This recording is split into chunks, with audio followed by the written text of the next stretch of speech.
একটা মাস আমি রহমত দেই, মাগফিরাত দেই, নাজাত দেই। এক একটা নেকিকে আমি 70 গুণ না, শুধু হাজার লক্ষ কোটি গুণ নেকি বাড়ায়া দেই। এত কিছু দিয়ে আমি চেয়েছি যেন আমার বান্দা জান্নাতি হয়, মুত্তাকি হয়। তুমি বান্দা কদর করো।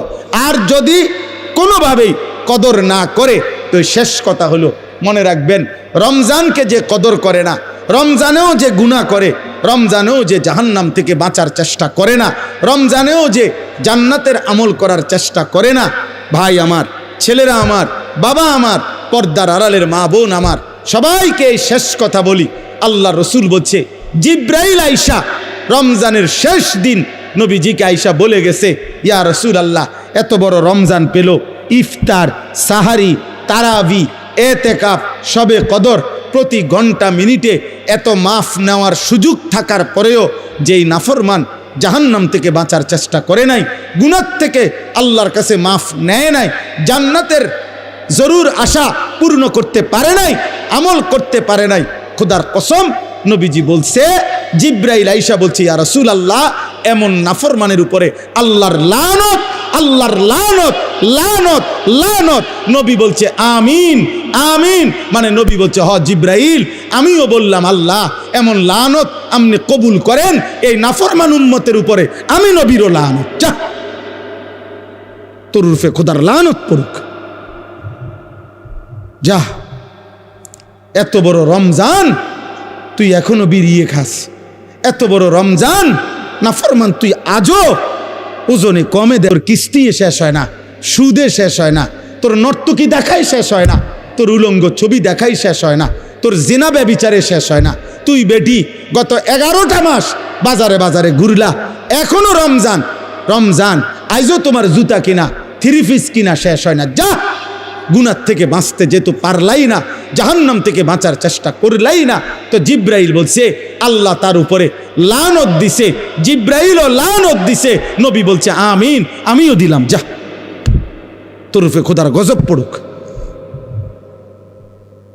এরপরে এই নাফরমানকে বাঁচাবে কে? হ্যাঁ বলেন? অতএব বাবা, তামসা করো, কোনো অসুবিধা নেই। আমাদের সামনে মাহে রমজান, আমাদের সামনে মাহে রমজান। আল্লাহ তাআলা বলছে, ইয়া আইয়ুহাল্লাযীনা আমানু, হে ঈমানদারগণ, তোমরা আমার, পৃথিবীর আর কেউ শুনুক আর না শুনুক, মোমেন, তুমি বলতেছো তুমি মোমেন, তুমি বলছো তুমি মুসলমান, তোমার মুখ দিয়ে তো তুমি লা ইলাহা ইল্লাল্লাহ বলতেছো, তোমার মুখ দিয়ে তুমি মুহাম্মাদুর রাসূলুল্লাহ বলছো। অতএব আমি তোমার কাছে চাচ্ছি, কুতিবা আলাইকুমুস সিয়াম, তোমাদের জন্য আমি রোজাকে ফরজ করলাম, কামা কুতিবা আলাল্লাযীনা মিন ক্বাবলিকুম, তোমাদের পূর্ববর্তী ঈমানদারদের উপরেও আমি রোজা ফরজ করেছিলাম। কেন? লাআল্লাকুম তাত্তাকুন। আল্লাহ বলছে, গত 11 মাসে আমি চেয়েছি তোমাকে মুত্তাকি বানাইতে। আমি 11 মাস ধরে বলছি, ইত্তাকুল্লাহ, ইত্তাকুল্লাহ, ইত্তাকুল্লাহ, আল্লাহকে ভয় করো, আল্লাহকে ভয় করো, আল্লাহকে ভয় করো, আল্লাহকে ভয় করো। কিন্তু কোনো পাত্তা দিলা না বান্দা, কোনো পাত্তা দিলা না। ঠিক আছে বান্দা, যাও, আমি আল্লাহ আবারও দয়া করে সব বাদ দিলাম, 11 মাস বাদ, যাও, একটা মাস মাত্র এবার, আইয়ামাম মাদুদাত, 30টা দিন গোনা গোনা, 30 দিন, 31 দিন হবে না, 32 দিন লাগবে না, 30 দিন, 30 দিন, কথা কথাই, প্রয়োজনে একদিন কমায় এলামু, 29 দিন, হয় 29 নয় সর্বোচ্চ 30, 30টা দিন তুমি রমজান পালন করবা, একটা গুনাহ করবা না। চুরি, ডাকাতি, জিনা, ব্যভিচার, মদ, জুয়া, অশ্লীলতা, বেহায়াপনা, অসভ্যতা, নোংরামি, বেপরদিগি, উলঙ্গতা, অসভ্যতা, হারাম উপার্জন করবা না। আর জিকির করবা, তিলাওয়াত করবা, রোজা রাখবা, ইফতার করবা, সাহারি খাবা, তারাবি পড়বা, শেষ দশকে এতেকাফ করবা, শবে কদর তালাশ করবা, প্রতিদিন কাঁদবা, দোয়া করবা, মুনাজাত করবা। একটা মাস গুনে গুনে আমার ইবাদত আমলে কাটাইবা, গুনাহ থেকে বেঁচে থাকবা। আল্লাহ বলেন, আমি 30 দিনেই তোমারে মুত্তাকি বানাইয়া জান্নাতি বানাইয়া দেব। লাআল্লাকুম তাত্তাকুন। আল্লাহ তাআলা বলছে, বান্দা কঠিন হবে না, কষ্ট হবে না, দেখো তুমি নিয়ত করলে পারবা। এখানে আছে, ইউরিদুল্লাহু বিকুমুল ইউসরা ওয়ালা ইউরিদু বিকুমুল উসরা।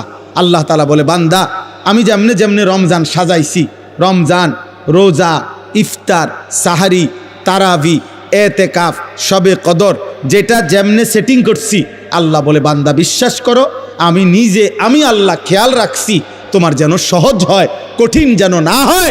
এইভাবে আমি আল্লাহ বিধানটা আমি নিজের হাতে সাজাইছি। ইউরিদুল্লাহু বিকুমুল ইউসরা, তোমার কঠিন হবে না, তোমার কঠিন হবে না। আমি জানি তোমার ভিতর বাহির, তোমার শরীরের যোগ্যতা কদ্দুর, এ তো আমি দিছি বান্দা। তোমার শরীর স্বাস্থ্য, তোমার জীবন যৌবন আমি দিছি। তুমি অসুস্থ প্রচণ্ড, কোনোভাবেই তুমি পারবা না, তো ঠিক আছে, ফামান কানা মিনকুম মারিদান, তুমি যদি প্রচণ্ড অসুস্থ হও, যে অসুস্থতা রোগ বেড়ে যাবে রোজা রাখলে, তো ঠিক আছে, যখন সুস্থ হও তখন তুমি কাজা করে নিও।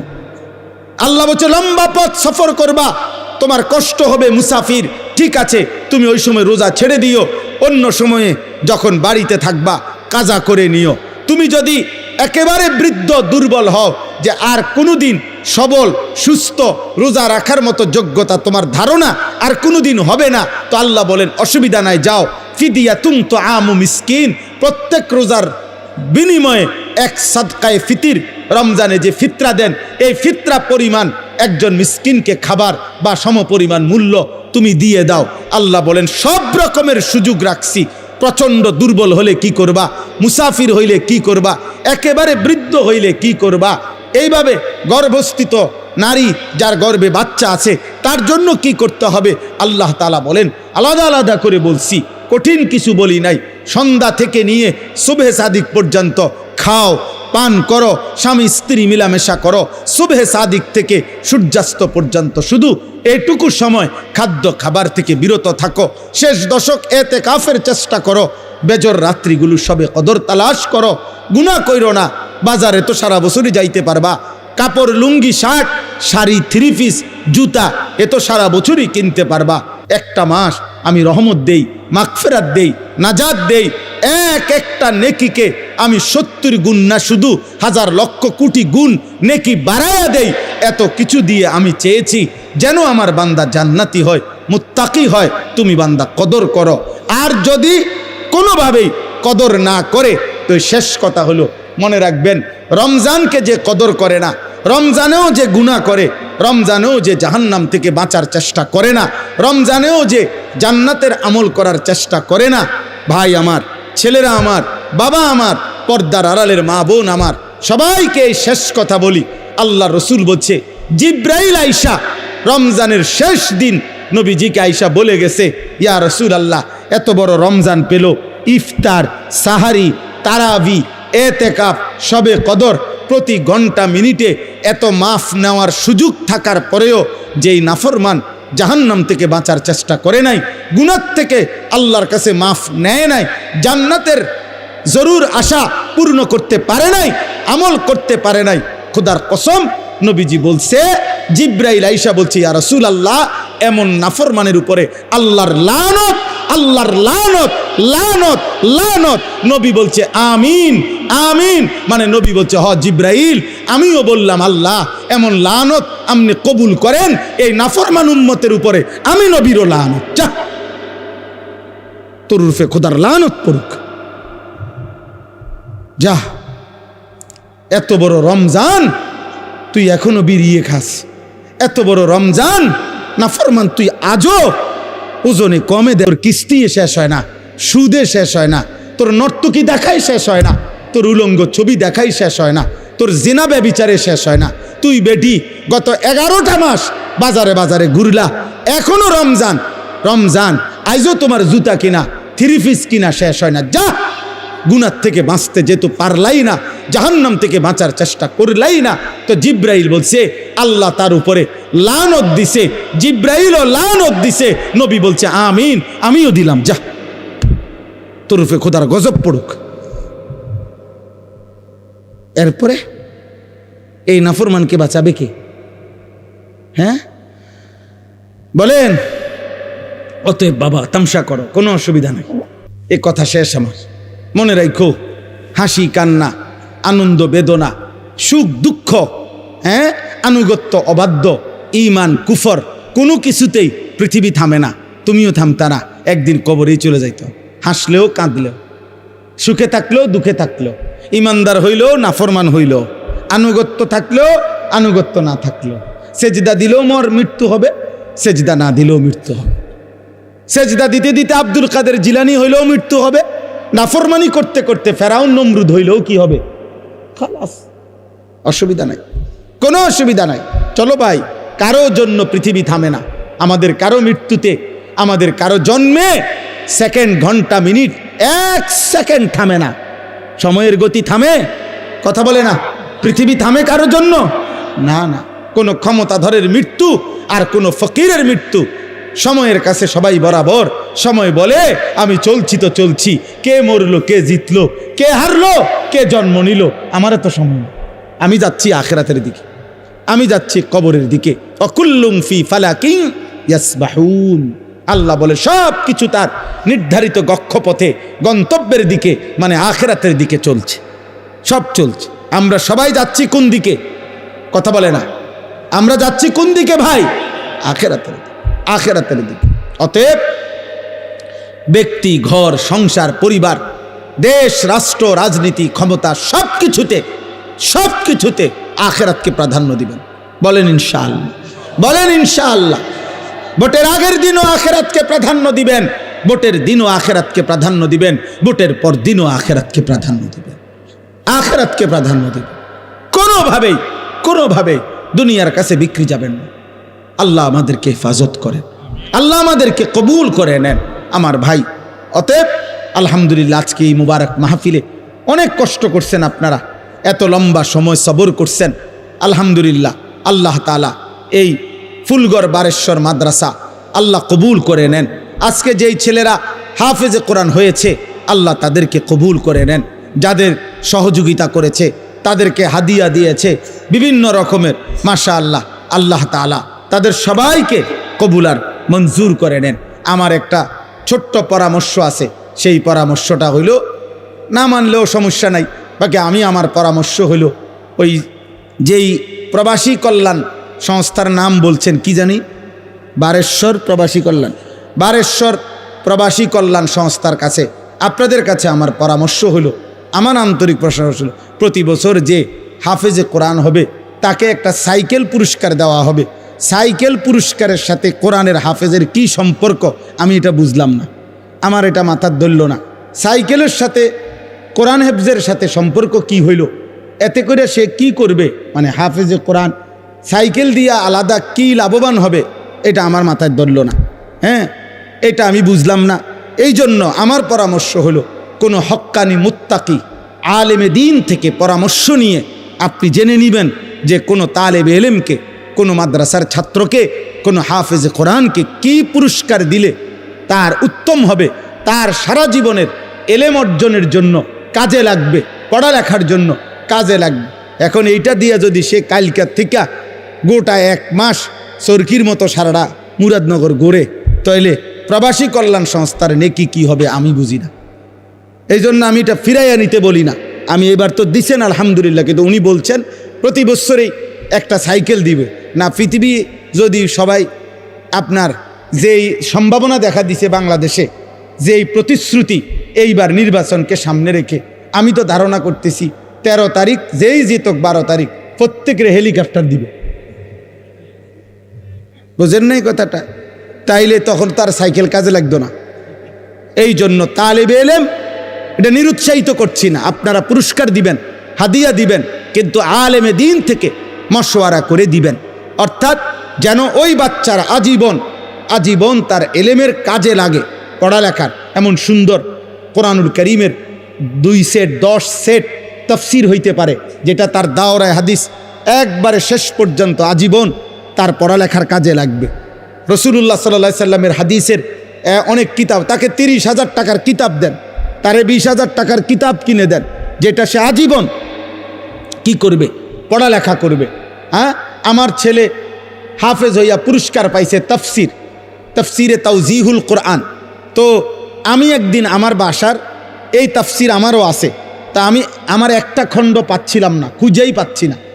2-3 খণ্ড, আমার একটা খণ্ড আমি পাই না, ওই খণ্ডটাই তখন আমার দরকার।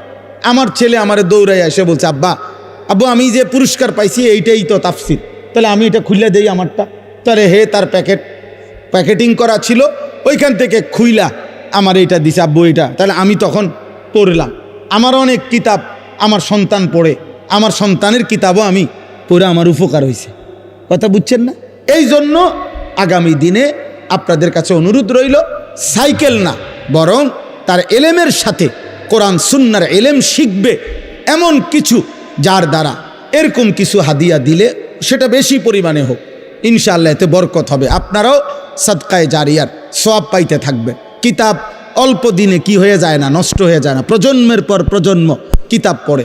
অনেক যারা সম্ভ্রান্ত ফ্যামিলি এমন আছে যাদের পারিবারিক পাঠশালায় আরে পারিবারিক কুতুবখানায় লাইব্রেরিতে 100 বছর আগের দাদা পূর্বপুরুষের কিতাব বই কি আছে আছে সাজানো আছে। তাইলে বোঝা গেল যে এটা ফায়দা আসবে, এটা দীর্ঘমেয়াদী হবে। আল্লাহ তাআলা আপনাদেরকে তৌফিক দেন। এই মাদ্রাসার সাথে যার যত সম্পৃক্ততা আছে আল্লাহ কবুল করেন। আল্লাহ আজকের এই মেহমান উপস্থিতি সবাইকে কবুল করেন।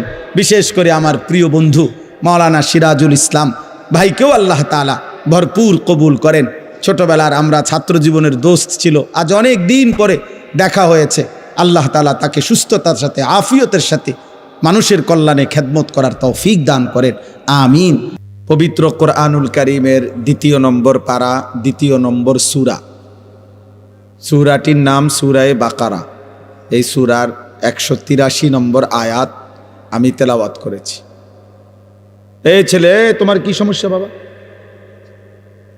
আর এদিকে ফিরো, তুমি ওইদিকে ফিরে বসো। 183 নম্বর আয়াত সূরায়ে বাকারার। এই আয়াতটি আমি তেলাওয়াত করেছি মাহে রমজানকে সামনে রেখে। পবিত্র কোরআনুল কারীমের সূরায়ে বাকারার এখানে 5টা আয়াত, 183 থেকে 187, 183, 84, 85, 86, 87, এই মোট 5টি আয়াতে রমজান, রোজা এবং রমজানের সাথে প্রাসঙ্গিক শরীয়তের বিধিবিধান, আল্লাহর বিধিবিধান আল্লাহ তাআলা বিস্তারিত এখানে উল্লেখ করেছেন। আমাদের প্রিয় নবী সাল্লাল্লাহু আলাইহি ওয়াসাল্লামের একটা মোবারক কথা বলো না আব্বা, কথা বলো না। ছেলেরা তোমরা একজন আরেকজনকে বুঝায় বলো, ভাই কথা বলতে দিও না। যে কোনোভাবে কথা থামে না তারা বাইর করে দাও, বাইরে ছেড়ে দিয়ে আসো, যায় ধরে আলগি দিয়া 4 জনে ধরে। আমি ব্যক্তিগতভাবে কোনো প্রার্থী না, আমার কোনো ভোটে কোনো আমি প্রার্থী না, অতএব আমি আগের থেকেই ব্যাপক জনসমর্থন কখনোই প্রত্যাশা করি না। কারণ আমি তো আর ভোটে দাঁড়াইছি না, কাজে আমি এত অনেক জনসমর্থন আমার দরকার এমন কিছু না। আমি একটা দিল থেকে সবসময় ভাবি আল্লাহর কথা একজনকে বললেও নেকি হয়, তা আর আমার নেকি দরকার, তো সেটা অল্প মানুষকে বললেও সমস্যা কি। কিন্তু গাফেল মানুষ, ফালতু মানুষ, অমনোযোগী মানুষকে 1000 বছর বললেও লাভ হয় না। যেই কলস উল্টানো, যেই জগ উল্টানো, উল্টানো কলসিতে 1 সাগর পানি ঢাললেও এটা কোনোদিন পুরবে না, কারণ এটা তো কলসটা কি উল্টানো। নবী সাল্লাল্লাহু আলাইহি ওয়াসাল্লাম এটা হাদিসে বলছেন, কিছু মানুষের অন্তর উল্টানো কলসির মতো, কালকুজে মিরবাদান, উল্টানো কলসির মতো। নবীজি সাল্লাল্লাহু আলাইহি সাল্লাম বলছেন, মানে কলস উল্টানো, দিলটাও উল্টানো। এবং নবীজি বলছেন শুধু উল্টানো কলস না, বরং কলসির উল্টা পিঠে আলকাতরা দিয়া মাইখা দিছে, যাতে করে 1 ফোঁটা পানিও না জমে, পিছলা হয়। তো নবীজি সাল্লাল্লাহু আলাইহি সাল্লাম বলেছেন, কিছু নাফরমানের অন্তর আল্লাহর অবাধ্যতা করতে করতে তার দিল উল্টে যায়।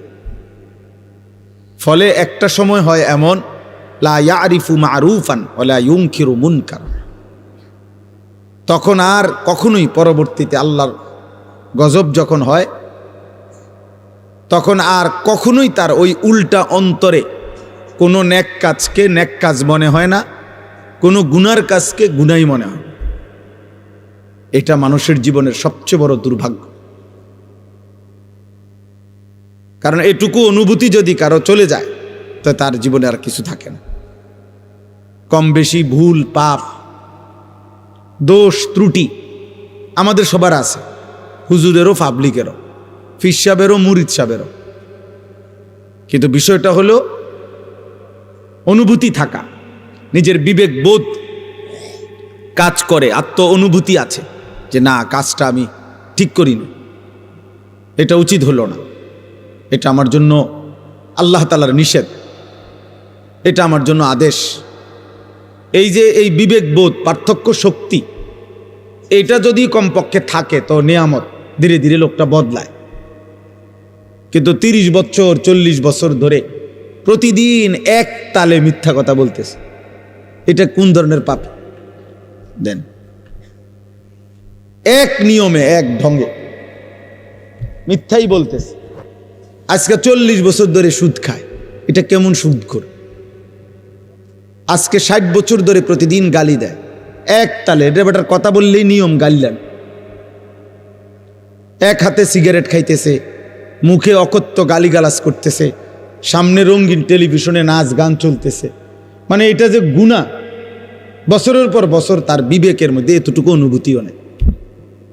এটা অনেক বড় লানত, অভিশাপ। এটা অনেক বড় দুর্ভাগ্য, বদনসিব, যে দিনের পর দিন, মাসের পর মাস গুনার পর গুনাহ, কিন্তু তার কখনো এটা অনুভূতিও হয় না, তার অনুভূতিও হয় না, তার শরীরে কোনো সৌদে নাই। ওই যে সর্দি মারাত্মক হইলে ঘ্রাণ শক্তি কমে যায়, তখন তার আর নাকে সুদ থাকে না। এই গুনাহ আর নাফরমানি যখন বেড়ে যায়, তো ধীরে ধীরে মানুষের উপরে যে মুসিবতটা আসে সেটা হলো আল্লাহর পক্ষ থেকে যেই আযাব আসে, সেই আযাব হলো আল্লাহ তাকে আত্মভোলা করে দেয়। ফাআনসাহুম আনফুসাহুম। এজন্য তাফসীরের মধ্যে আছে, কোনো মানুষের উপরে দুনিয়াতে আল্লাহর সবচেয়ে বড় শাস্তি কি? দুনিয়াতে সবচেয়ে বড় শাস্তি, তাকে আল্লাহ আত্মভোলা করে দেয়, আপন ভোলা।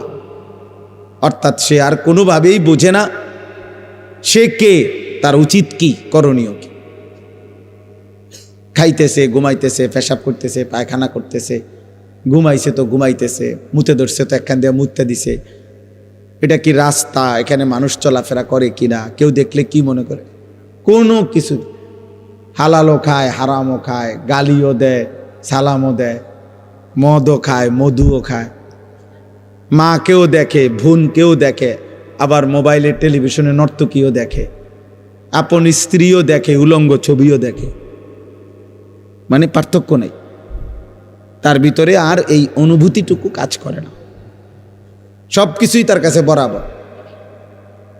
কষ্ট করে কামাই করে পয়সাও নেয়, সুদের টাকাও নেয়, কিস্তিও নেয়, সব মিলাইয়া 30,000, মিলে জিল্লে 12 লাখ টাকা পয়সা। কেমনে মিলাইছেন? এই এমনি এমনি, হুজুর দোয়া করেন, এমনি এমনি মিলাইছে। এমনি এমনি কি তা 6 লাখ জমি বেচা আর 6 লাখ সুদে কিস্তিতে। হালালও আছে, হারামও আছে, পার্থক্য নেই। এটা কোনো মানুষের উপরে সবচেয়ে বড় লানত, আল্লাহর সবচেয়ে বড় শাস্তি। ওয়ালা তাকুনু কাল্লাযীনা নাসুল্লাহা ফাআনসাহুম আনফুসাহুম। আল্লাহ তাআলা বলে, বান্দা আমাকে এই পরিমাণ ভুলে যেও না, একদিন আমি কিন্তু তোমাকে নিজেকে ভুলাই দেব। আর কোনো দিন তোমার মনে পড়বে না তোমার কবর, আখিরাত, পরকাল, মিজান, ফুলসিরাত, তোমার বিচার হবে, হাসর হবে, আমলনামা হাতে দেয়া হবে, কিচ্ছু আর মনে হবে। নাউযুবিল্লাহ। কোরআনুল কারীমের মধ্যে আছে, ওয়ায়াউমা ইয়া'আদ্দুয যালিমু আলা ইয়াদাইহি। নাফরমান পাপী হাসরের দিন নিজের হাতগুলো আঙ্গুলগুলো দাঁত দিয়ে এইভাবে কামড়াইয়া ছিঁড়ে ফেলতে চাইবে আফসুসে, আর বলবে, হায় আমি কি করলাম। ইয়াকুলু ইয়া লাইতানি ইত্তাখাযতু মা'আর রাসূলি সাবিলা। আমি যদি রাসূলের পথ ধরতাম। ইয়া ওয়াইলাতা লাইতানি লাম আত্তাখিজ ফুলানান খলিলা। হায় আফসুস, আমি যদি মন্দ লোককে বন্ধু না বানাইতাম। যে আমাকে নারী দেখাইলো, ছবি দেখাইলো, জিনা ব্যভিচারের আড্ডায় নিয়ে গেল, যে আমারে মদের আড্ডা, জুয়ার আড্ডা, সুদের আড্ডা, কিস্তির আড্ডা, যে আমারে দিয়া খুন, সন্ত্রাস, চাঁদাবাজি, রাহাজানি, অন্যায়, অসভ্যতা করলো, আমি যদি তাকে বন্ধু না বানাইতাম, তাকে যদি অনুসরণ না করতাম, তার সাথে যদি না চলতাম, এই আফসুস করবে আর আঙ্গুল ছিঁড়ে ফেলতে চাইবে, কিন্তু কোনো লাভ হবে না, কোনো ফায়দা হবে। ইয়াউমাইদিন ইয়াতাযাক্কারুল ইনসানু ওয়া আন্না লাহুদ যিকরা। আল্লাহ তাআলা বলেন কিয়ামতের দিন প্রত্যেক নাফরমান তার দুনিয়ার সব পাপের কথা মনে পড়বে, কিন্তু আল্লাহই বলেন ওয়া আন্না লাহুদ যিকরা, কিন্তু বলো না বান্দা মনে পড়ে সেদিন কি লাভ হবে? মনে তো পড়বে, সব স্মরণে আসবে, কিন্তু লাভ তো হবে না। ওয়ালাউ তারা ইদিল মুজরিমুনা নাকিসু রুউসিহিম ইনদা রাব্বিহিম, আল্লাহ বলে সেদিন হাসরের দিন সমস্ত নাফরমান আল্লাহর সামনে মাথা নুয়ে, লজ্জায়, অপমানে, বেইজ্জতিতে মাথা নুয়ে থাকবে, আত্মসমর্পণ করবে, আল্লাহকে বলবে আল্লাহ ফারজি'না না'মাল সালিহান, দুনিয়ায় আমাকে আবার যেতে দেন, নেক আমল করব। আল্লাহ বলবেন না, হাসর দেখাইয়া আবার দুনিয়ায় পাঠাবো না, কবর দেখাইয়া আবার দুনিয়ায় পাঠাই না, জাহান্নাম দেখাইয়া আমি আর দুনিয়ায় পাঠাবো না। এই জন্য ভাই, এই প্রথম কথা এটা সব সময় আমি প্রতিদিন এটা বলি, আমার জীবনের সবচেয়ে বড় কথা হলো এটা যে দিল যেন মরে না যায়। আহা, এর চাইতে বড় দুর্ভাগ্য আর কিছু নেই, যে আর কোনোদিন তার চোখে আলো পড়ে না, আর কোনোদিন সে অন্ধকারকে অন্ধকার মনে করে না।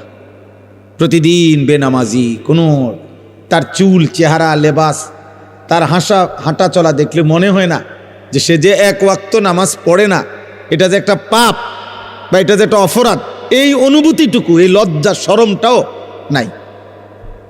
এ গালি দিয়া হাসে, বিড়ি খাইতে খাইতে হাসে, হারাম খাইতে খাইতে হাসতেছে, মানে স্বাভাবিক, কোনো এটা যে কোনো অপরাধ এইটাই তার মনে হয়। টেলিভিশনে নর্তকীর নাচ দেখতেছে, নাটক, সিনেমা, এটা যে অপরাধ এটাও মনে হয় না। এমন যেন না হয়, এটা দুর্ভাগ্য। অনেক বুড়া মানুষেরা আমার খুব আফসুস লাগে, মুরব্বী 60-65 বছর বয়স হয়ে গেছে, দিনের পর দিন টেলিভিশন দেখে, চা দোকানে বসে বসে দিনের পর দিন বিড়ি সিগারেট খায়, অথচ 65 বছর 60 বছর। কল্পনা করেন, খবর নিলে দেখবেন আজিয়া 40 বছর ধরে বিড়ি খায়। কারণ উনি তো আজিয়া 60 বছর বয়সে, আজকে 2 বছর 6 মাস হয় বিড়ি ধরছে না, উনি ধরছে মনে হয় 40 বছর আগে। 60 বছর বয়সেও যে রঙিন টেলিভিশনে নাচ গান দেখে, এই বদভ্যাস উনার আজকের মনে 40 বছরের। কথায় কথায় যিনি গালি দেয়, আপনি খবর নিলে দেখবেন এই বদভ্যাস উনারা যে 30 বছর। আহা, 30 বছরও কেউ আপনাকে মনে করে নাই এটা গুনাহ? 30 বছরেও ভাবেন নাই? এই জন্য এটা মনে রাখতে হবে। এটা হলো শুরুর কথা। অমনোযোগী মানুষ, গাফেল মানুষ, খামখেয়ালি, হুজুররা হুজুরদের কথা বলে, আমার এগুলার দরকার কি? আমার বাবুরে জান চলে না, কোনো রকম সংসারটাই চালাইতেই জান শেষ, হুজুরের এত কথা দইরা ফার্মুনি, উনি মস্কারি করে, ফাইজলামি করে। হ্যাঁ, হুজুররা আমনে আখেরাতের কথা বলে, আর আমনে ইয়ার কি মারেন? হ্যাঁ, চা দোকানে বসে বসে গপ মারে। ও কয় তো হুজুররা তো কয়, ভালো লাগিয়ে কয়, বুঝি তো আমরা লাগিয়ে তো কয়, ফারি না, ও শেষ।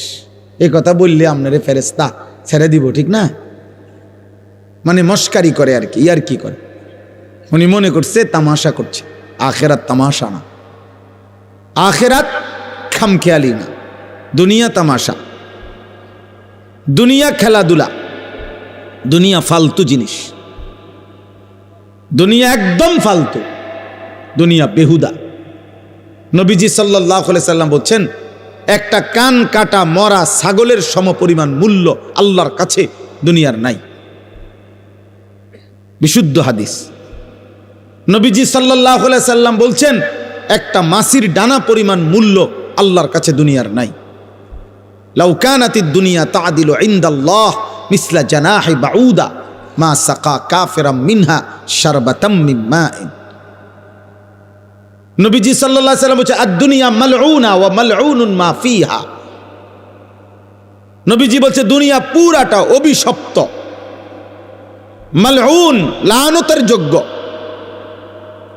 এবং দুনিয়ার যা আছে সব অভিশপ্ত।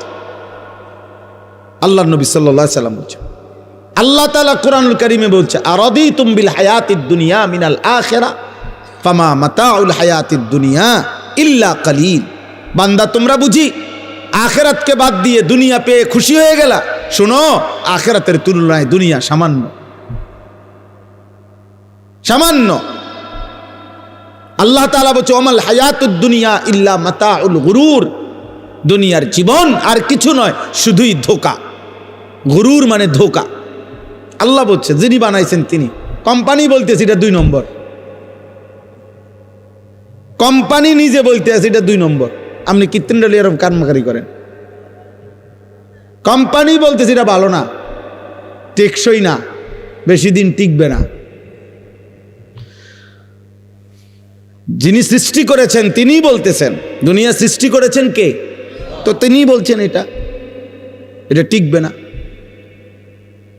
অতএব আমরা যারা প্রত্যেকেই একজনই বুঝেন, একজন, তো আমি একজনকেই বললাম, আমরা মুসলমান, আমাদের জীবনের সব আয়োজন আখিরাতকে সামনে রেখে। আমার হাসি, আমার কান্না, আমার আবেগ, আমার অনুভূতি, আমার রাত, আমার দিন, আমার সকাল, আমার দুপুর, আমার ব্যক্তি জীবন, আমার ঘর, আমার সংসার, আমার জীবন, আমার যৌবন, আমার আয়, আমার উপার্জন, আমার বাজার, আমার ব্যবসা, আমার রোজগার, আমার কামাই, আমার দেশ, আমার রাষ্ট্র, আমার রাজনীতি, আমার ক্ষমতা, আমার সব কিছু আখিরাতের জন্য। কিসের জন্য? আখিরাতের জন্য। আখিরাতের জন্য। রাষ্ট্রের সেবায় কিছু করব, তাও আখিরাতের জন্য। ঘরের বিবি বাচ্চার সেবায় কিছু করব, তাও আখিরাতের জন্য। আখিরাতের জন্য। এক মুসলমানের জন্য কেউ না মানুক, গোটা পৃথিবী যত চাকচিক্যই দেখাক, সত্যিকার মুমিনের কাছে আখিরাতই আসল। ওয়ালাদ দারুল আখিরাতু খায়রুল লিল্লাযিনা ইয়াত্তাকুন। আল্লাহ তাআলা বলেন, আখিরাতের ঘর সমস্ত মুত্তাকি, আল্লাহকে যারা ভয় করে তাদের জন্য আখিরাতের ঘর জান্নাতি, খায়রুন, উত্তম। ওয়া ইন্নাদ দারাল আখিরাতা লাহিয়াল হায়াওয়ান। আল্লাহ বলে আখিরাতের ঘর জান্নাতি হচ্ছে প্রকৃত অর্থে জীবন, বেঁচে থাকার সার্থকতা, লাইফ, জীবন, হায়াত আখিরাত। দুনিয়া কোনো বেঁচে থাকার সার্থকতাই নাই। 1 কোটি টাকার দামের গাড়ি হোক, 100 কোটি টাকা দামের বাড়ি হোক, যিনি বানাইছেন তিনি নিশ্চিত জানেন এখান থেকে তাকে একদিন চলে যেতে হবে। তাহলে মৃত্যু যার ঘাড়ের কাছে, অ্যাক্সিডেন্ট যার পাশে পাশে, অসুস্থতা আর দুর্বলতা যার সঙ্গী, তার আবার আনন্দ কি? আনন্দ কি? গাড়ির দাম 1 কোটি টাকা হোক না, অ্যাক্সিডেন্ট তো সঙ্গী। হায়াত যত স্বাস্থ্যবানই হোক না কেন, মৃত্যু তো আমার সঙ্গী। তাহলে মৃত্যু যার সঙ্গী, অ্যাক্সিডেন্ট, দুর্ঘটনা, বিপদ আর মুসিবত, অসুস্থতার দুর্বলতা যার সঙ্গী। ভাই তোমরা একটা ছেলে গিয়ে এই কাছের ছেলেগুলারে আওয়াজটা থামাও না। তোমরা বুঝের কোনো ছেলে যার কথা বললে শুনবে এমন 2জন ছেলে যাও না ভাই। এখানে যে ছেলেগুলো কথা বলতেছে অগরে দূরায় দাও না, সরায় দাও না। আশ্চর্য! আহারে, মুসলমানের বাচ্চা অভিভাবক শূন্য। আমরা প্রতিদিন এই পেরেশানি করি রে ভাই। অভিভাবকরা টোটালি মানুষের পরিচর্যা বাদ দিয়ে অভিভাবক শ্রেণী ব্যস্ত হইল ঘর, বিল্ডিং আর দালানের পরিচর্যা। উনি ব্যস্ত হইল এর চাইতে ভালো কাঠ সোফার জন্য কোথায় পাওয়া যায়, এর চাইতে ভালো ইট। আমি ওই দিন আমার একজনে বলতেছে, হুজুর মানে বিল্ডিং করব ক্যান্টনমেন্ট, আপনার কোথায়? ঢাকা ধামরাই, সিরাজ ভাই, আরো কোথায় জানে দূরে, কত মাইল দূরে, ওইখান থেকে হুজুর 1 নম্বর ইট সাইয়ান্স, 1 নম্বর ইট আনছে কি আপনার কত মাইল দূরের থেকে, বিল্ডিং যেন মজবুত হয়। সিমে আরে বালু আনছে গিয়া ওই ময়মনসিংহ থেকে, নিজে সারা রাত ট্রাকের লগে ছিল, যাতে করে বেটা 2 নম্বর বালু না দেয়। 1 গাড়ি বালু হাতে 2 নম্বর দিলে আর কিতেই দিব।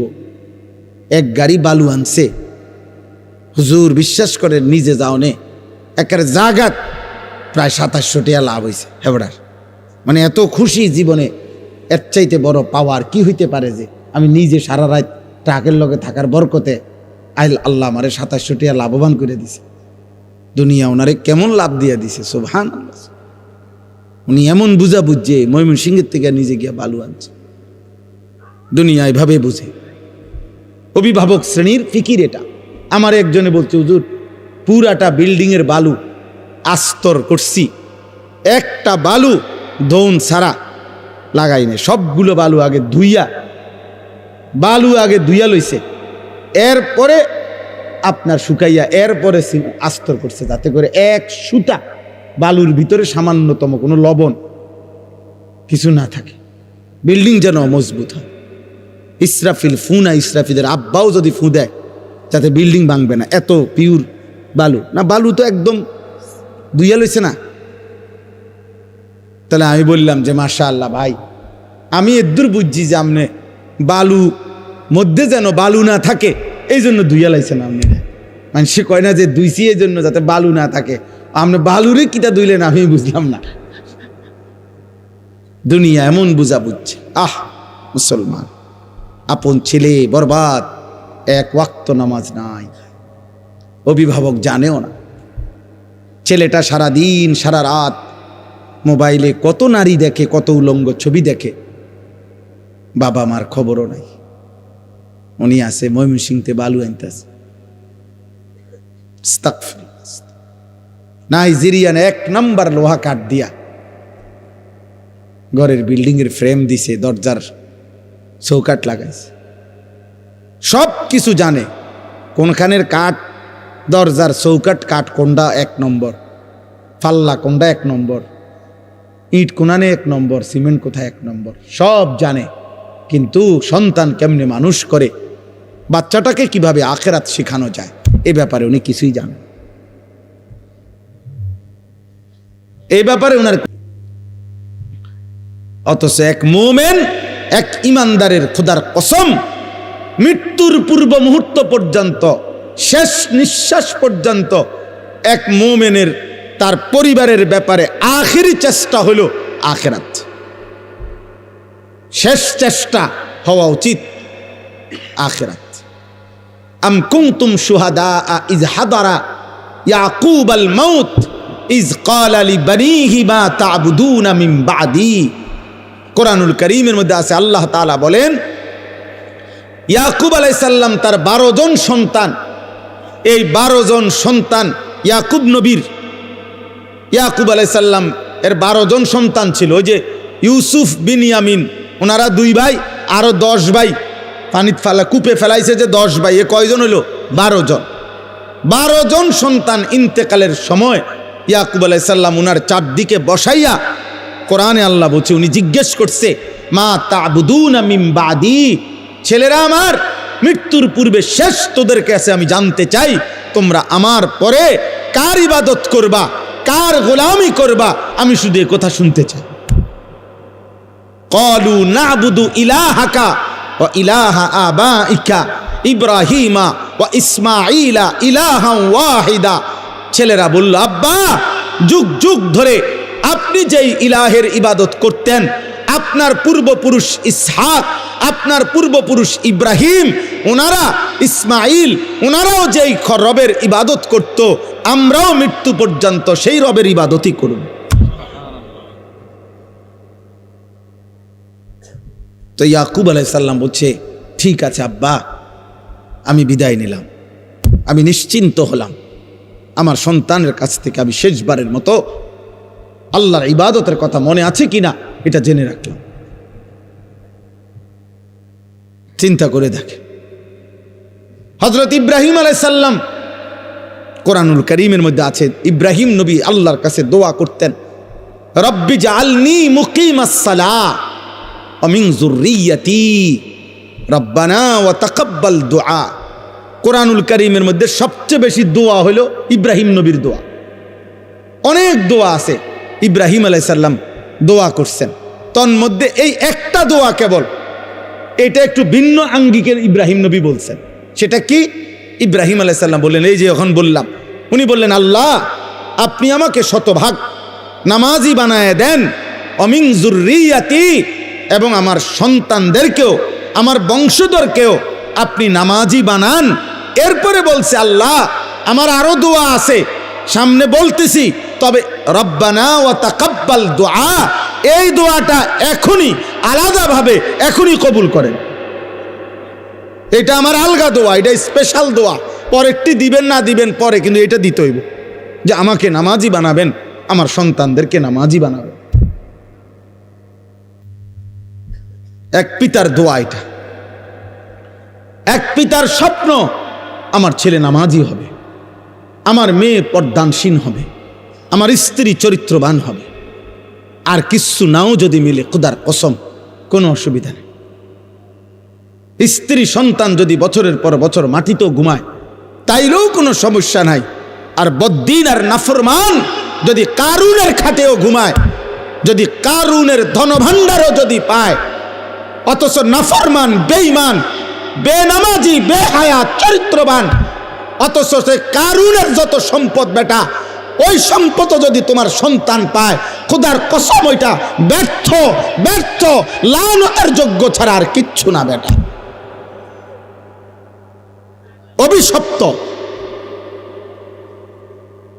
ওইটা অভিশপ্ত জীবন। আপনি সন্তান কিছুই পায় নাই, কারুনের সব রাখেন বাইর করে লই, আপনাদেরকে দেখাই। মানে কোরআনুল কারীমের মধ্যে এই কারুনের ঘটনা আছে। তো ওই ঘটনার মধ্যে এই যে আছে যে কারুন যখন রাস্তা দিয়া বের হইতো, এই পরিমাণ ঠাটবাট, শৌর্য, বীর্য, অহংকার এবং চাকচিক্য, জাকজমক দিয়া কারুন বের হইতো। তো তাকে দেখে আশেপাশের মানুষরা আফসুস করত, আফসুস করতো। আল্লাহ কোরআনে ডাইরেক্ট বলছে, আফসুস করতো আর বলতো, আহারে আল্লাহ যদি আমাগরেও কারুনের মতো একটু দিত। এই যে কোরআন শরীফে আছে সরাসরি, ফাখরাজা আলা কওমিহি ফি জিনাতিহি, কারুন তার সাজ সজ্জা জাক জমক নিয়ে বের হতো। তো ক্বালাল্লাযীনা ইউরিদুনাল হায়াতাদ দুনিয়া, যাদের হৃদয় শুধু দুনিয়ার লোভ ছিল, তারা বলতো, ইয়া লাইতা লানা মিসলা মা উতিয়া কারুন, আহা আল্লাহ যদি আমগরেও কারুনের মতো একটু দিত, তাহলে আমরাও একটু সুখে থাকতাম। খোদার কসম আল্লাহ বলে, এরপরে যেদিন আল্লাহ কারুনকে তার সমস্ত ঘর সম্পদ, রাশি রাশি স্বর্ণরৌপ্য সহ জীবন্ত মাটির নিচে দাফন করে ফেলছে, ফাখাসাফনা বিহি ওয়া বিদারিহিল আরদা, তাকে তার ঘর সহ আল্লাহ জিন্দা মাটির নিচে দাফন করে দিছে এই নাফরমান বেঈমানকে। তখন কি হইল? ওয়া আসবাহাল্লাযীনা তামান্নাউ মাকানাহু বিল আমস ইয়াকুলুনা ওয়াইকা আন্নাল্লাহা ইয়াবসুতুর রিজকা লিমান ইয়াশাউ মিন ইবাদিহি ওয়া ইয়াকদির লাউলা আম্মান্নাল্লাহু আলাইনা লাখাসাফা বিনা। পরের দিন কারুনের এই নির্মম পরিণতি দেখে ওই গতকাল পর্যন্ত যারা আফসুস করত, তারা বলতো, আল্লাহ আপনার হাজার কোটি শুকর, আপনি যাকে যে দুর্মন চাইছেন এ দূর দিছেন, আল্লাহ আপনি দয়া করছেন, তার মতো আমাগরে দেন নাই, নাই তো আজকে তার সাথে তো আমরাও ডুবে যাইতাম, আমরাও তো মাটির নিচে ধসে যাইতাম। এখানে সরাসরি কোরআন শরীফ। পরের দিন আফসুস করছে, হা আল্লাহ আপনি আমগরে রক্ষা করছেন। এই ডাকাতের মতো, এই নাফরমান বেঈমানের মতো যদি আমগরেও দিতেন, আমরা তো ধ্বংস হয়ে যাইতাম। এই জন্য বাবা, যে বাচ্চাগুলো আল্লাহর কোরআনের হাফেজ হইল, যাদের মাথায় পাগড়ি দেওয়া হলো, হাসরের দিন আপনি তাদেরকে দেখবেন, ওরাও আপনাকে দেখবে। আর ছেলেরা, তোমরা যারা এই মহল্লার ছেলে, অথবা তারা যেই মহল্লার, তোমরা যারা এই তার মহল্লার পাশাপাশি, তোমরাও তাকে দেখবা, তারাও তোমাদেরকে দেখবে। একটা গুরুত্বপূর্ণ কথা মনে রাখবেন, কোরআনুল কারীমের মধ্যে আছে, ফাইন্নামা হিয়া জাজরাতুন ওয়াহিদাতুন ফাইদা হুম ইয়ানজুরুন। আল্লাহ তাআলা বলেন, হাসরের মাঠটা কি? আল্লাহ বলেন, ইসরাফিলের একটা ফু। ইসরাফিল একটা ফু দিবে, দ্বিতীয়বারের মতো আর কবরের সব কিছু উপরে উঠে আসবে, আর হাসরের ময়দান হবে, আর প্রত্যেকে তাদের পরিচিত জনকে একে অপরে তাকাইতে থাকবে। এই জন্য তাফসীরের মধ্যে আছে কিয়ামতের দিন আমাদের প্রত্যেককে কিন্তু আমাদের পরিচিত লোকজনদের সাথেই দাঁড় করানো হবে। মানে আমারে চীনের মানুষের লগে দাঁড় করাইতো না, আমারে কোনো জাপানের মানুষের লগে দাঁড় করাইতো না, আমারে আমার পরিচিত লোকদের সাথেই কি করানো হবে, দাঁড় করানো হবে। ইদা হুম ইয়ানজুরুন, একজন আরেকজনকে, আরে সিরাজ ভাই নি, উনি বলে আরে আনিস ভাই, এই যে উনি, তো আমি এখন উনাকে এখানে দেখেই উনি আমার সামনে আইসা সালাম দিছে, তাকাইয়ে আমি আরে সিরাজ ভাই, উনি আমার সাথী, আমরা একসাথে কামিল পাস করছি, একসাথে একই ইয়ারমেট, তাইলে এরকম পরিচিত। ইদা হুম ইয়ানজুরুন, একজন আরেকজনকে দেখবে, চিনবে, আরে দোস্ত, আরে আপনি, এইভাবে চেনা জানা পরিচিত মানুষদের মাঝেই উঠবে খোদার কসম। তখন যার আমল নামা ডান হাতে দেওয়া হবে, সে তার এই পরিচিত লোকগুলাকে একটা চিৎকার দিয়া আমল নামাটা হাত দিয়া দেখায় বলবে, হা উমুকরাউ কিতাবিয়া, আমার আমল নামা দেখো, আমার নাম জান্নাতীদের কাতারে উঠছে। দেখো দেখো, এবার নাফরমান কি দেখাবে, কি দেখাবে? বেঈমান কি দেখাবে? তখন ইমানদার তো দেখাবে, হা উমুকরাউ কিতাবিয়া, আমার আমল নামা পড়ো, দেখো, ইন্নী জানানতু আন্নী মুলাকিন হিসাবিয়া। সে বলবে আমি আপনাদের মাঝেই বড় হইছি, আপনাদের সাথে খাইছি ঘুমাইছি, এক বাজারেই ব্যবসা করছি, দোকানদারি করছি, এক গ্রামেই চলাফেরা করছি, কিন্তু খোদার কসম আমি কলিজা দিয়া বিশ্বাস করেছি হাসরের দিন হবে, এই জন্য আমি বাজারও করছি, নামাজও পড়ছি, সংসারও করছি, হালালও খাইছি, রোজগারও করছি, কষ্টও করছি, আবার হালালের দিকেও খেয়াল করছি, হালালের দিকেও খেয়াল। আমার একজন আপনজন আছে, আমার আপনজন, আমার একজন দুলা ভাই আছে, উনি বলছেন পুরা বাজার সাক্ষী দিছে শতবার, উনি নিজে বলছে আমারে, ভাই আমি গত 37 বছরের ব্যবসার জীবনে 37 বছর ব্যবসার জীবনে কোনোদিন আমার জামাত নামাজের 5 ওয়াক্ত কোনো ওয়াক্তের নামাজের জামাত ফৌত হইছে, মিস হইছে, আমার 37 বছরের ইতিহাসে আমার এটা মনে হয় না।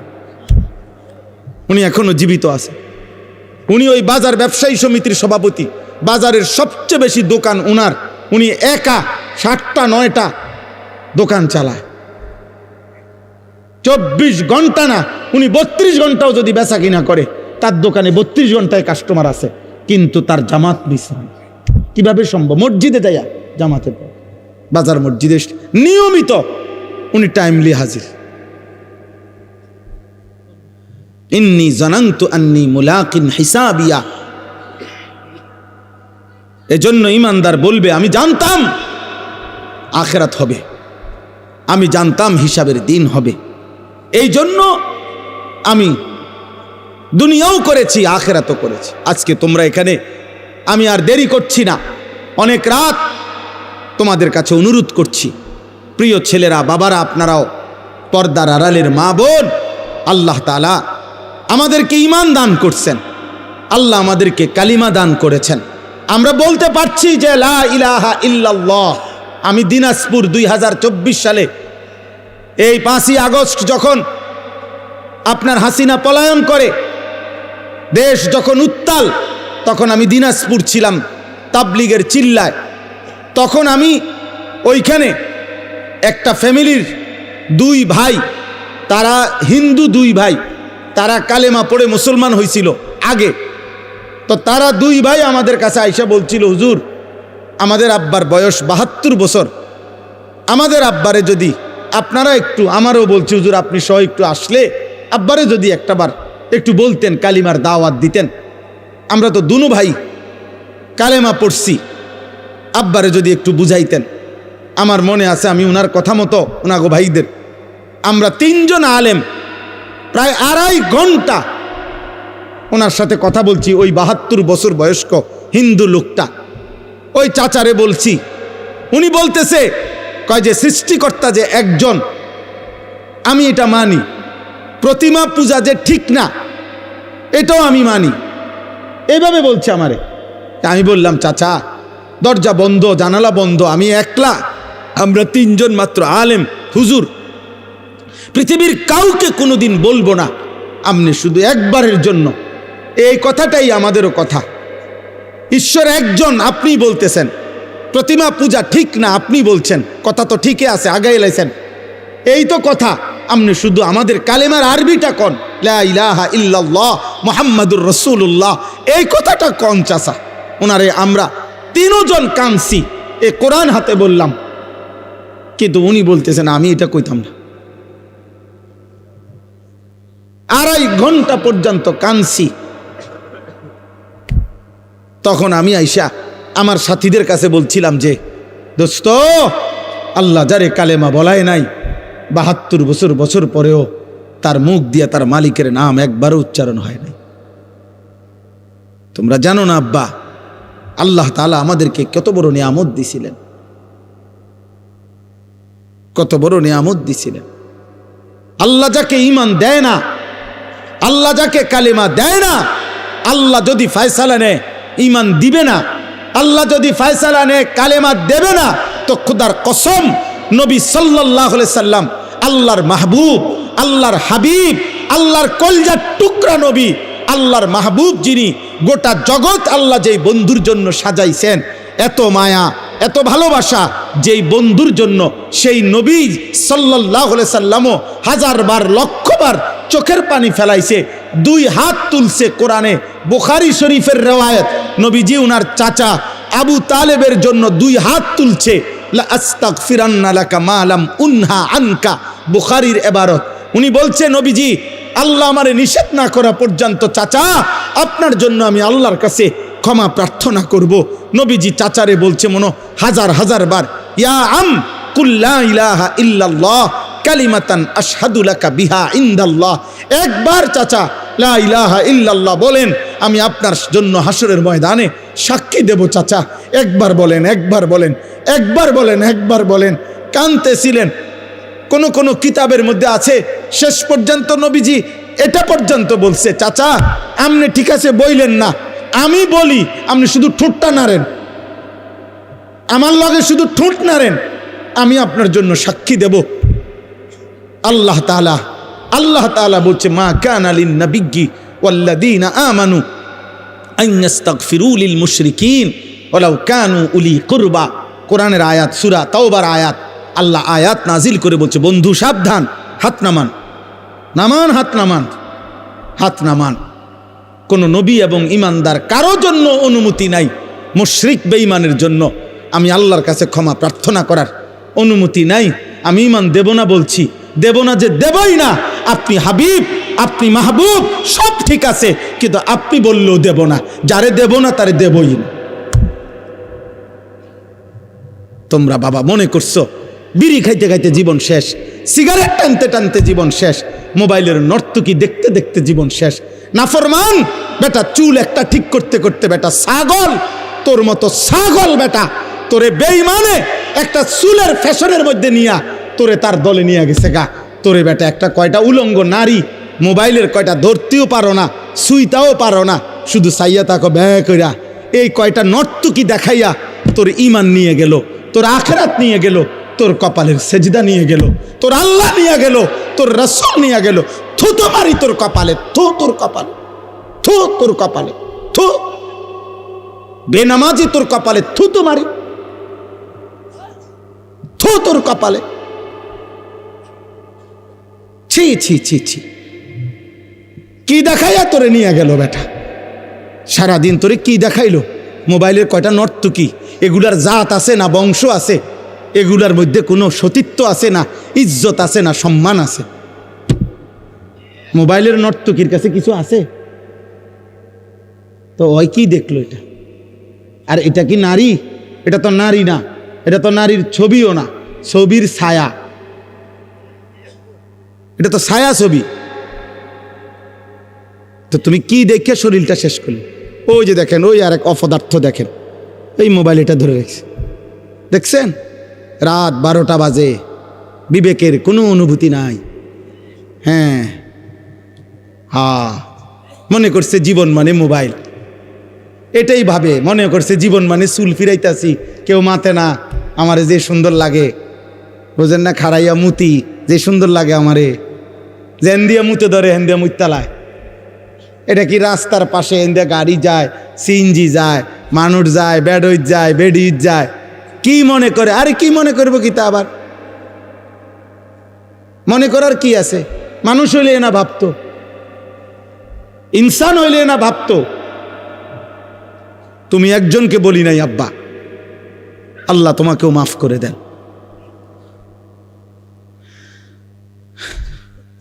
আফসুস বেটা, আফসুস। এজন্য এই কথা মনে রাখবেন। আমার কাছে একটা কিতাব আছে, ফিকহু তারবিয়াতিল আবনা, আরবি কিতাব। আমি ওই কিতাবে এই কথাটা পড়ছি। ওই আরবের একজন বিখ্যাত লেখক, তিনি এটা লিখছে। উনি বলছে, হে আল্লাহর বান্দা, তুমি জানো না আল্লাহ যাকে ঈমান দিছে তারে আল্লাহ কত বড় নিয়ামত দিছে, যারে দেয় নাই তার জন্য শ্রেষ্ঠতম রাসূল চাইও নিতে পারে না। আবু তালেব ঈমান আনছে, কথা বলেন না কেন? তাহলে নবী চায় নাই, কথা বলেন না কেন? তাহলে আল্লাহ যখন ফয়সালা নিছে দেব না, তো নবী সাল্লাল্লাহু আলাইহি সাল্লামও তো চেয়ে নিতে পারে না। ইব্রাহিম আলাইহিস সালাম, ওনার আব্বা আজর ওনার বাফেরে কালেমা পড়াইবার জন্য এই কোরআনে আছে শত শতবার, লক্ষবার, হাজার হাজার বার ইয়া আবাতি, ইয়া আবাতি বলছে, হে আব্বা, হে আব্বা, আব্বা আপনি কালেমা পড়েন, কালেমা পড়েন, কালেমা পড়েন। পাগল হয়ে গেছে, কত লক্ষবার বলছে। আল্লাহ বলছে, ইব্রাহিম আপনিও আমার বন্ধু, আপনিও আমার খলিল, কিন্তু আমি আল্লাহ সিদ্ধান্ত আপনার বাবাকে ঈমান দেব না, দেব না তো দেবই না, আপনি বললেও দিব না। এই জন্য ইব্রাহিমের হাত নামায় ফেলছে, বাবাকে ঈমান দেয় নাই, দিছে, কথা বলেন না তো। আবার 12 বছর বয়সী ছেলেটাকে জিজ্ঞাসা করছে, এই ইব্রাহিম, কি আশ্চর্য আল্লাহর ইচ্ছা দেখেন, ইব্রাহিমে বাবারে এভাবে বলল, কালেমা হইল না। আবার এই ইব্রাহিম আলাইহিস সালাম ইসমাইলের 12 বছরের এই ছেলেকেই, ওনারই ছেলে তো না, পরে জিগাইছে যে বাবা আমি স্বপ্নে দেখতেছি যে আল্লাহর হুকুমে আমি তোমাকে জবাই করতেছি, তুমি কি কও? সে বলতেছে, নিশ্চিন্তে আপনি আমার মালিকের হুকুম পালন করেন, আমি আমার আল্লাহর ফয়সালার উপরে ধৈর্য ধারণ করব। 12 বছরের ছেলে তার মালিক চিনে, 12 বছরের ছেলে কালেমা চিনে, 12 বছরের ছেলে আল্লাহ চিনে। আল্লাহ ঈমান দিলে 12 বছরের ছেলে কেউ দিলেন, আর আল্লাহ ঈমান দেয় নাই তো 70 বছরের বাবাকে ঈমান দেয় নাই। কার ফয়সালা? আল্লাহর ফয়সালা, আল্লাহর ফয়সালা। সেদিন হাসরের ময়দানে মনে পড়বে, আল্লাহ জিজ্ঞেস করবে, বলবে, বান্দা তুমি জানো না আমি তোমারে কত বড় নিয়ামত দিছিলাম, তুমি ঈমান ফিরায় দিছ, তুমি আমার আজান ফিরায় দিছ, তুমি আমার একটা একটা সেজদা ফিরায় দিছ। আমি যতবার আজান দেওয়াইছি ততবার বলে দিছিলাম, হাইয়া আলাস সালাহ, নামাজে আসো, শুধু এতটুকু বলে ছেড়ে দেই নাই, আমি বারবার বলছি হাইয়া আলাল ফালাহ, এই নামাজে সফলতা, এই নামাজে কামিয়াবি। এটা তোমার ব্যর্থতা না, এটা তোমার দোকানের ক্ষতি করবে না, এটা তোমার ব্যবসার লস করবে না, এটা তোমার চাকরির ক্ষতি করবে না, এটা তোমার দুনিয়ার লস করবে না, বরং এটা তোমার দুনিয়াতেও সফলতা আনবে, আখিরাতেও সফলতা। আমিন। আলহামদুলিল্লাহি রাব্বিল আলামিন। আল্লাহুম্মা আনতাস সালাম ওয়া মিনকাস সালাম, তাবারাকতা ইয়া দাল জালালি ওয়াল ইকরাম। ইয়া রাব্বি লাকাল হামদু কামা ইয়ানবাগি লিজালালি ওয়াজহিকা ওয়া আযীমি সুলতানিক। ওয়া সাল্লি আলা মুহাম্মাদিন কামা হুয়া আহলুক ওয়া ফাআল বিনা খায়রান কামা আনতা শানুক। ইয়া আরহামার রাহিমিন, ইয়া আরহামার রাহিমিন, ইয়া আরহামার রাহিমিন। রব্বানা যালামনা আনফুসানা ওয়া ইল্লাম তাগফির লানা ওয়া তারহামনা লানাকুনান্না মিনাল খাসিরিন। মাওলায়ে করিম আপনি মাফ করে দেন, রব্বে করিম আপনি মাফ করে দেন, মেহেরবান মাওলা আপনি মাফ করে দেন। আয় আল্লাহ আপনি মাফ করে দেন, আয় আল্লাহ আপনি মাফ করে দেন। রাত অনেক গভীর মাওলা, আল্লাহ পিছনের জিন্দিগি গুনায় গুনায় ভরা মাওলা, নেকি বলতে তেমন কিছুই নাই মাওলা। আল্লাহ আপনার গোলামির হক আদায় করি নাই মাওলা। কত রাত এমন গেছে একটা সেজদাও দেই নাই, কত দিন চলে গেছে একটা সেজদাও দেই নাই, কত 24 ঘন্টা এমন পার হয়ে গেছে এই জবানে একবারও আপনাকে ডাকি নাই মাওলা। আল্লাহ, কত কিশোর যুবক ছেলে 365 দিনের একটি বছরে কোনো দিন ফজরের নামাজ পড়ে নাই, ও জানেও না মাওলা ফজরের ওয়াক্ত হয় কখন, ভোরের আলো ফুটে কখন। আল্লাহ, প্রত্যেককে আল্লাহ মাফ করে দেন, মাফ করে দেন, মাফ করে দেন, মাফ করে দেন, মাফ করে দেন। আমাদের সমস্ত কবরবাসীদেরকে মাফ করে দেন। কিয়ামত পর্যন্ত কবরের আযাব মাফ করে দেন, কিয়ামত পর্যন্ত কবরের আযাব মাফ করে দেন। কবরগুলোকে জান্নাতের টুকরা বানায় দেন। আয় আল্লাহ, কবরগুলোকে জান্নাতের টুকরা বানায় দেন। আল্লাহ, আমরা যারা বেঁচে আছি ঈমান আমল দান করেন, ইজ্জত আফিয়ত দান করেন, তাকওয়া তহারত দান করেন, হিম্মত ইস্তেকামত দান করেন, দ্বীনের উপরে থাকার চলার তৌফিক দান করেন। সেজদাওয়ালা কপাল বানিয়ে দেন, কাঁদনেওয়ালা চোখ বানিয়ে দেন, জিকিরওয়ালা জবান বানিয়ে দেন, মোহাব্বতওয়ালা দিল বানিয়ে দেন, সুন্নতওয়ালা জীবন বানিয়ে দেন। আল্লাহ, আগামী জীবন সুন্দর করে দেন, আগামী জীবন সুন্দর করে দেন। কিশোর যুবক ছেলেগুলোকে নামাজি বানিয়ে দেন। বয়স্ক বাবা চাচাদেরকে আখিরাতের ভয়, কবরের ভয়, আল্লাহ জাহান্নামের ভয় আরো বেশি দান করেন। বাকিটা হায়াত নেক আমল দ্বারা ভরপুর করে দেন। পর্দার আড়ালের মা বোনদেরকে আবেদা সালেহা মা ফাতেমা রাবেয়া বসরিয়ার মতো বানিয়ে দেন। আয় আল্লাহ, অনেক শ্রদ্ধেয় ওলামায়ে কেরাম এসেছেন, সকলকে কবুল আর মঞ্জুর করে নেন। অনেক শ্রদ্ধাভাজন মেহমানগণ এসেছেন, আল্লাহ সকলকে কবুল আর মঞ্জুর করেন। আল্লাহ, অসুস্থ বিমারি যারা শিফায়ে কামেলা আজেলা দান করেন। যে যত মাকসাদে দোয়া চেয়েছে, মাদ্রাসার জন্য দান করেছে, প্রথম দিন থেকে এই পর্যন্ত আল্লাহ সকলকে কবুল আর মঞ্জুর করেন। সকলের দান সাদাকায় বরকত দান করেন। প্রত্যেকের নেক মাকসাদ পূরণ করে দেন, অভাব দূর করে দেন। আল্লাহ, প্রবাসে বিদেশের জমিনে যারা, আয় আল্লাহ সকলকে কবুল আর মঞ্জুর করেন। হেলাল ভাই সহ যত প্রবাসী মাওলা আল্লাহ মাদ্রাসাকে ভালোবাসে, আল্লাহ দ্বীনকে ভালোবাসে, আল্লাহ তাদের প্রত্যেককে বিদেশের জমিনে নিরাপত্তার সাথে রাইখেন মাওলা। আল্লাহ, আমাদের সবাইকে কবুল আর মঞ্জুর করেন, রহম করেন। আল্লাহ, যার যত পেরেশানি আছে আসান করে দেন, অভাব দূর করে দেন, হালাল রুজি রোজগারে বরকত দান করেন। আল্লাহ, আমার স্টেজের মঞ্চের এই বন্ধুদেরকে আল্লাহ আপনি কবুল করে নেন। প্রিয় বন্ধু মাওলানা সিরাজ ভাইকে আল্লাহ আপনি কবুল করেন। আল্লাহ, আরও যতজন বাবা ভাই এসেছেন সকলকে কবুল আর মঞ্জুর করেন। আল্লাহ, আপনি দয়া করেন। আয় আল্লাহ, আপনি দয়া করেন। আয় আল্লাহ, আমার দেশকে আপনি নিরাপদ করে দেন, আপনি নিরাপদ করে দেন। আল্লাহ, নির্বাচনকে সামনে রেখে মারামারি হানাহানি থেকে জাতিকে বাঁচান। জান মাল ইজ্জত আবরু আপনি হেফাজত করেন। একজন ইনসাফগার, ন্যায়পরায়ণ, আদেল শাসক আমাদেরকে দিয়েন মাওলা। কোন জালেমের হাতে তুলে দিয়েন না রে মাওলা, কোন জালেমের হাতে তুলে দিয়েন না, কোন জালেমের হাতে তুলে দিয়েন না, কোন জালেমের হাতে তুলে দিয়েন না। আল্লাহ, জুলুমের শিকার কইরেন না। ইজ্জত নিয়ে কোরআন বুকে সেজদা দিয়ে বাঁচতে চাই মাওলা। বিবি বাচ্চাকে, আল্লাহ দেশবাসীকে, দেশ জনগণকে ঈমান ইসলামের উপরে রেখে যেতে চাই। আল্লাহ, আপনি তৌফিক দেন, কবুল করেন, কবুল করেন। রব্বির হামহুমা কামা রব্বায়ানি সগীরা। আয় আল্লাহ, রমজান পর্যন্ত হায়াত ভিক্ষা দান করেন, রমজান পর্যন্ত পৌঁছিয়েই দেন। আল্লাহুম্মা বারিক লানা ফি রজব ওয়া শাবান ওয়া বাল্লিগনা রমাদান।